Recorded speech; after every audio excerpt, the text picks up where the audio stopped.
Hey guys, WoodMizer is out with a brand new sawmill. And guess what? It's cheap. How cheap do you say? Well, how's about this? Only $3,000.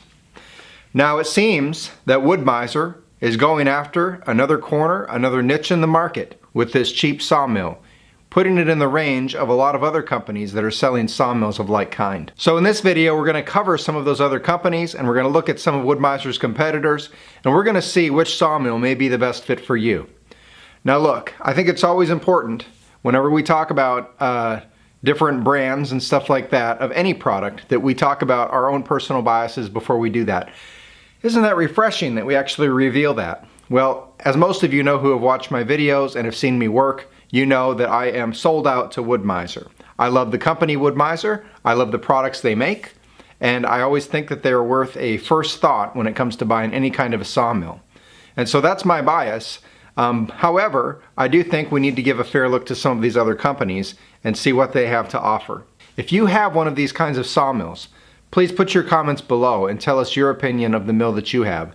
So I've done something that I don't normally do with my videos, and that is that I brought pages of notes right here, and I'm going to go through the pages of notes, and this helps me keep all of the spec information and all of that clear for going over lots of these mills. I want to do it quickly because most of these mills are fairly comparable and the price points are fairly comparable.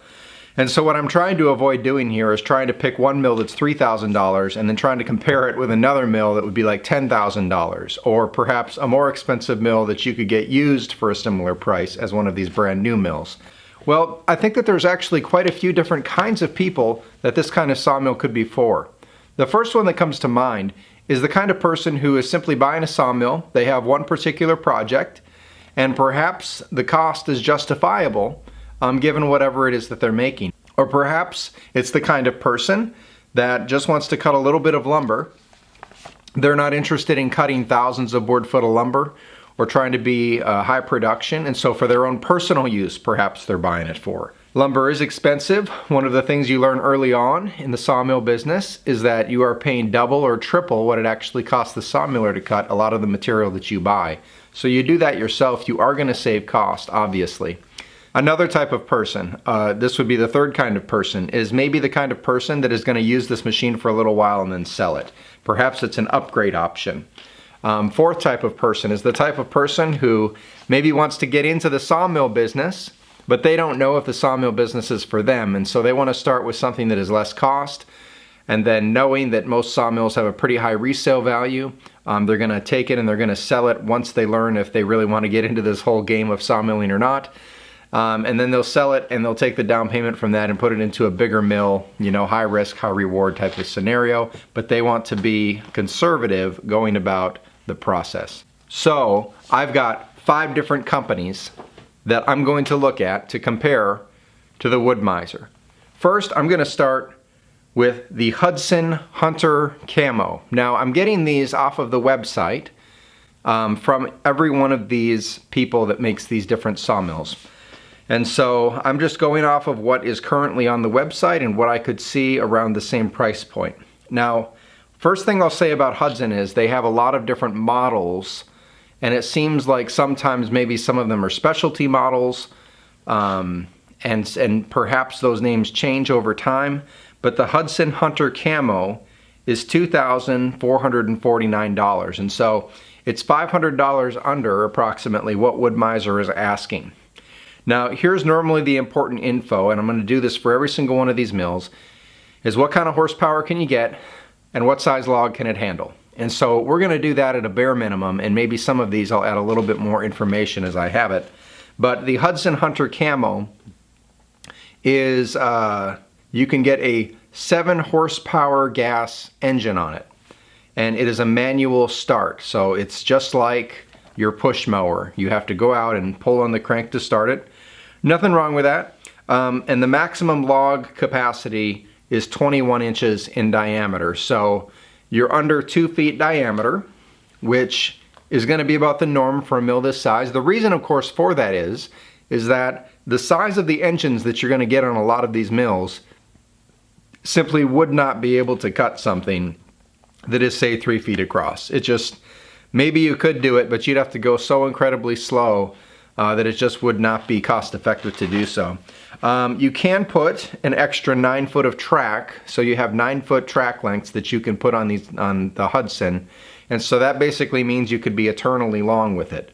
So, you know, if you're cutting long beams or something like that, you could easily do it on that mill.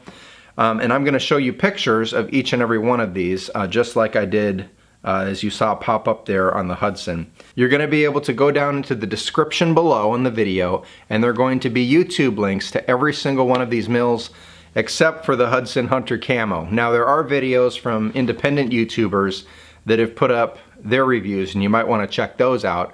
But I want to give each company here an opportunity to have its own fair representation and its own advertising, so that you can get the best look at it. And so there's a video of something close to the Hudson Hunter Camo, and you'll see the link below again for all of these. All right, second company is the Woodland Mills HM126.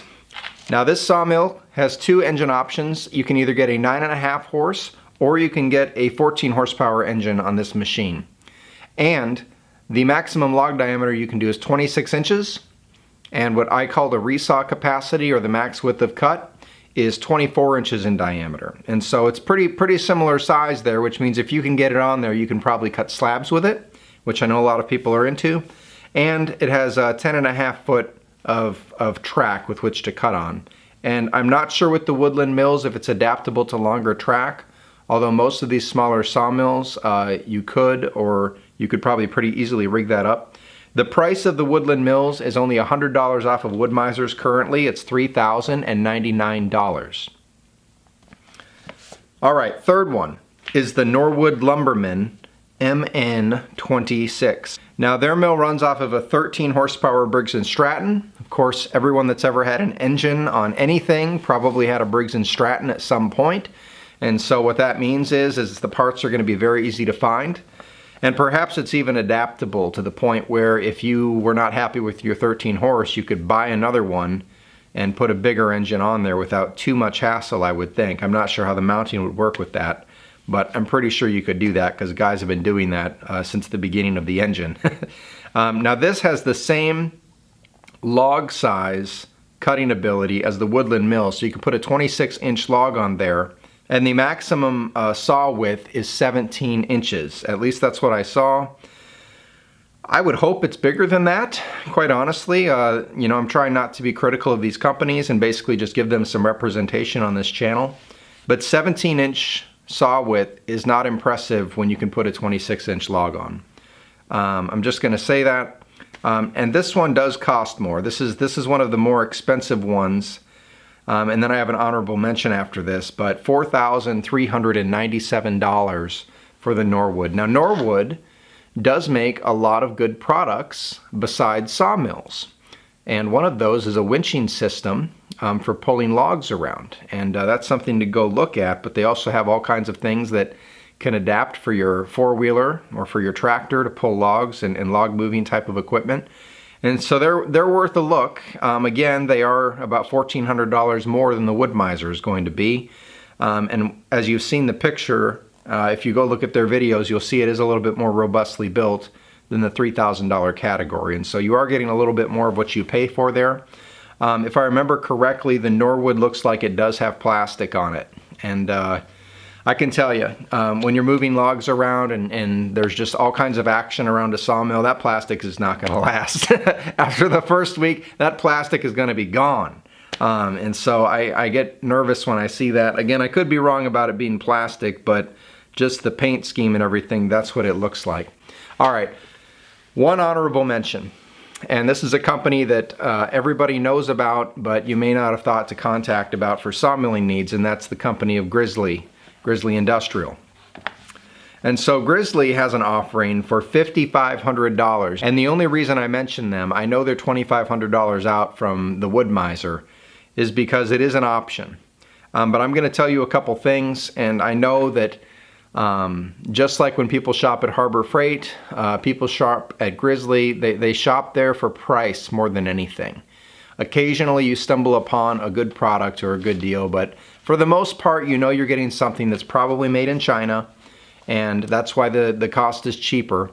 And you also get something that looks eerily like other products because China is the rip-off capital of the world. As you can tell, I would prefer American-made myself. But the Grizzly, just some statistics here, is a 13.5 horse Briggs & Stratton. So the Norwood has a 13.5 Briggs & Stratton. The Grizzly has a 13.5 Briggs & Stratton. You basically get 12 foot of track, and it says the maximum log diameter it can handle is 28 inches. And the maximum width of cut is supposed to be 22 inches. And so one thing that you'll notice when you look at the Grizzly is the way that the elevating mechanisms work and the way that the saw engages is very, very similar to how the WoodMizer LX25 operates. It might be in a little different location or a little different, but it's essentially a very similar thing. I also don't see that the Grizzly is that much more robustly built, which when you're paying $5,500, even for an entry mill, you want something comparable. So for $5,500, you could go up to like a WoodMizer LT10 or maybe even an LT15. Sometimes there's sales in the LT15s and you can get those for $6,000. And I can tell you from seeing the LT15 in person that is built extremely robust and strong, and you could run an LT15 your whole life, and many people have. And so I think the Grizzly is overpriced. So that's kind of my criticism of that. And again, I'm not trying to be critical, just allow you to give you the links below and for you to look at them yourselves. But that's kind of my opinion on the Grizzly. If they sent me one for a demo, I wouldn't turn it down, but I would be honest with the review. All right, so let's talk about the one that we came here for, and that is the WoodMizer LX25. The WoodMizer LX25 has two engine options: a 7 horsepower gas or a 9.5 horsepower Kohler gas. Okay, WoodMizer, I know that you're trying to hit a price point here, but here's the thing. You got people in similar price categories that have higher horsepower engines. And in a sawmill, what you want is horsepower at the end of the day. You need to be able to cut through the log. And even with a cheap mill, you don't want to be there all day cutting it. Now the 9.5 horse for the size of the mill is adequate. I'm just going to say though, flat out, from my sawmilling experience, which is pretty plentiful at this point, 7 horsepower ain't going to cut it. And that is pun intended on that. And so if you got one of these, you would just about have to go with the 9.5 horsepower, I would think, to feel like you could accomplish anything during the day. The other things, so the max log diameter is 26 inches. Good size log on there, just the exact same as you would get with the Norwood or the Grizzly, which are more expensive mills. It is the same as the Woodland Mills, which is the similar price point. And it has a 22-inch max width of cut. And so 22 inches, look, guys, I'm telling you, I mean, I know that slabbing is the big deal nowadays. You're not going to be able to slab or do these super slabs with one of these mills. You're not going to want to modify it and make it wider or anything like that. And so you're mostly just going to be producing lumber. And I can tell you, very few people have machinery that have like 15 or 16 inch wide joiners, or have the equipment to even mill material that is wider than 6 to 8 inches. And so, you know, I wouldn't worry too much about how wide they can resaw. I do wonder about that Norwood though, why it's only 17 inches if it can handle such a large log. But you're going to be able to cut 22 inches.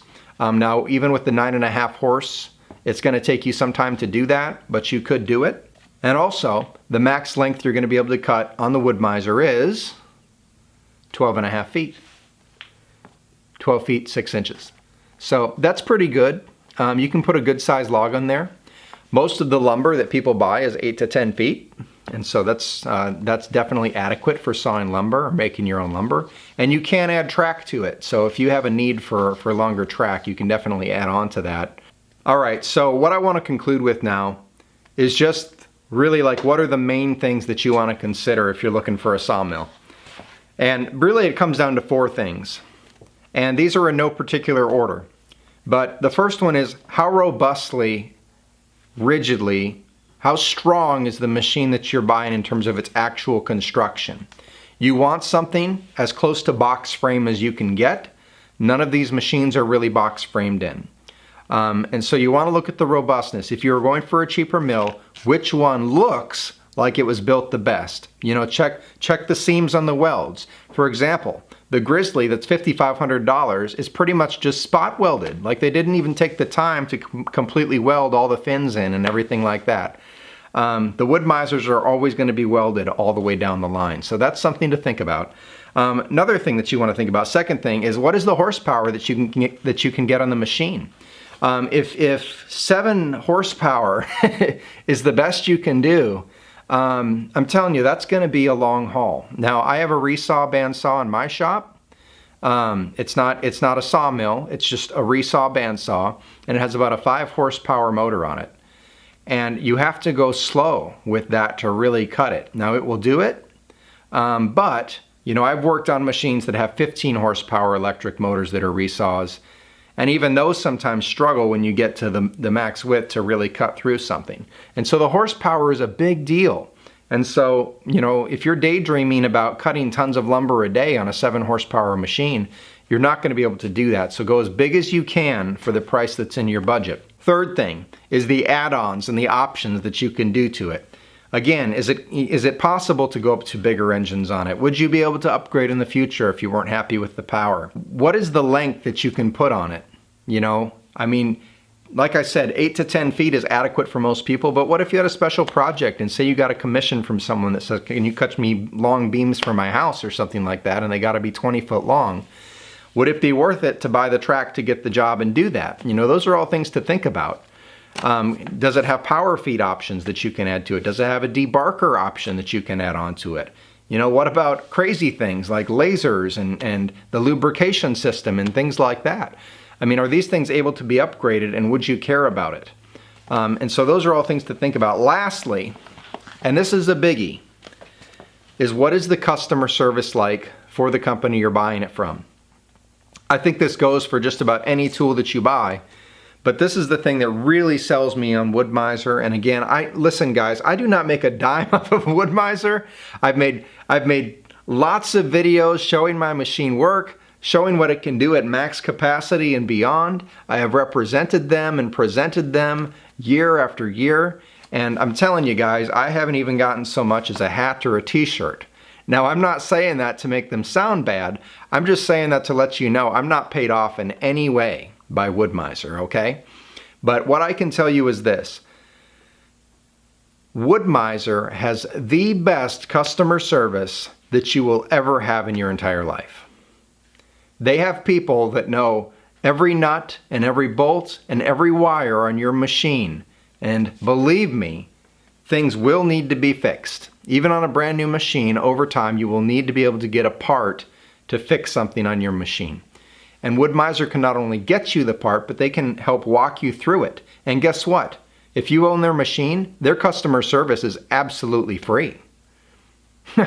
I mean, think about what that cost is to have an expert help you on that, $100 an hour? And I have sat on the phone literally for hours, you know, combined time, hours, over different machines that I've had fixing things. And so customer service is a big one to think about.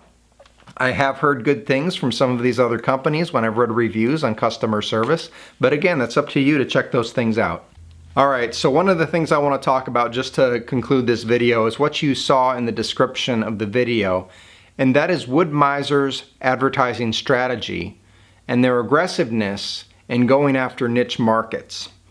And so these $3,000 mills are really a big clue as to what WoodMizer has been trying to accomplish the last few years in going after every single corner of the market that they possibly can.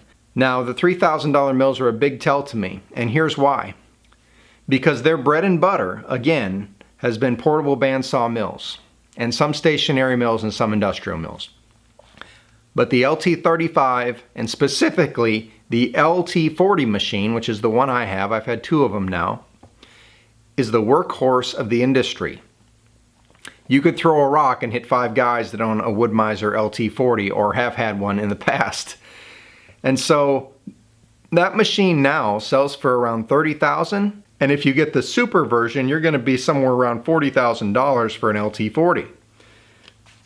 The fact that they're going after $3,000 mills is telling that that is not enough for them anymore. As the company grows, as it expands, as it's under new leadership of the last few years, it's looking for ways to diversify and gain more niche markets. And so WoodMizer is going after all kinds of things. Here's some of the other kinds of products that they make. They make log splitters. They make wood planers and wood molders for woodworking purposes. They make lawn mowers, for goodness sakes. Now, I don't know if they're still doing that. I think you could still find one, but they had owned a lawnmower company that was making the exact same mower, and they just rebranded it, painted it orange, and made it a WoodMizer, which is common, of course. We all know that. But here's another telling one. And I'm not sure that you can buy this mill in the US yet, but most people know what a Lucas mill is. And of course, a Lucas mill is basically a portable circular sawmill. And instead of like the old trolley mills that run the log through the blade, you run the blade through the wood. And it's a giant circular mill. Well, WoodMizer, again, the link for that is down in the description box. WoodMizer has made an identical carbon copy of the Lucas mill. And so even bandsaw mills are not enough. They're making bandsaw mills. They're making basically circular mills like the Lucas mill. They've gotten away from the cantilever design, and now they're doing the twin pillar design that is more common.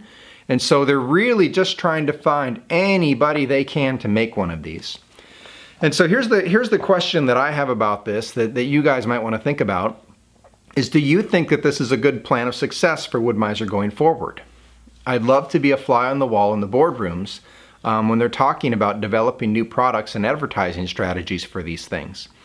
Because one thing that I've learned is that the best way to success is to do one thing and to do it very, very well. And WoodMizer has done that for decades with their portable bandsaw mills. But now they seem to be going after every gnat and fly that they can find to try to have niches in the market. And so whether it's the cheaper bandsaw mills, or it's the Lucas mills, or it's the bandsaw mills, the cantilevers, or the twin rail designs, you know, or whether it's lawnmowers or log splitters or whatever it is. I mean, they seem like they just want to go after every little thing. Of course, whenever you do something like this, it takes tremendous amounts of time and money, research and development, advertising in different areas. And the difficult part of it is that most companies are only known for doing one thing, unless you are a super crazy massive company. And granted, WoodMizer is getting there, but only people like you and me that probably have sawmills or are considering getting a sawmill have ever even heard of WoodMizer. You know, everybody's heard of Ford or Chevy or BMW, but very few people have still to this day heard of WoodMizer. And so each one of these things takes more advertising, more research and development. And how many people even knew that WoodMizer had a lawnmower? How many people know when they go looking for a wood splitter, you know, that they're not going down to Tractor Supply and just getting their county line log splitter, that they're looking for a WoodMizer log splitter. And their log splitters are not cheap. They're like $10,000 or $12,000. And most of WoodMizer's stuff is more on the expensive end. And so who are the people that they're going after with a lot of these products? That's just kind of a question that I'm wondering about. Again, it's not like an angry rant or anything like that. I have expressed my love and my devotion for WoodMizer. But what is the end goal here? Is it to employ as many people as possible? That's a worthy goal. Is it to spend as much money as possible and start to minimize what they were good at originally for the sake of these other things that are really, to me, seemingly more pet projects? I don't know. What do you guys think? Guys, this is all that I have on it. Really, I'm interested in your opinion. I want to know what you think about this. I want to know what you think about WoodMizer's strategy. And again, if you've had another one of these mills that I've mentioned and you like it or you don't like it, go ahead and put that in the comments below. And we'll have a fun community dialogue as that conversation goes along. Thanks, guys. God bless.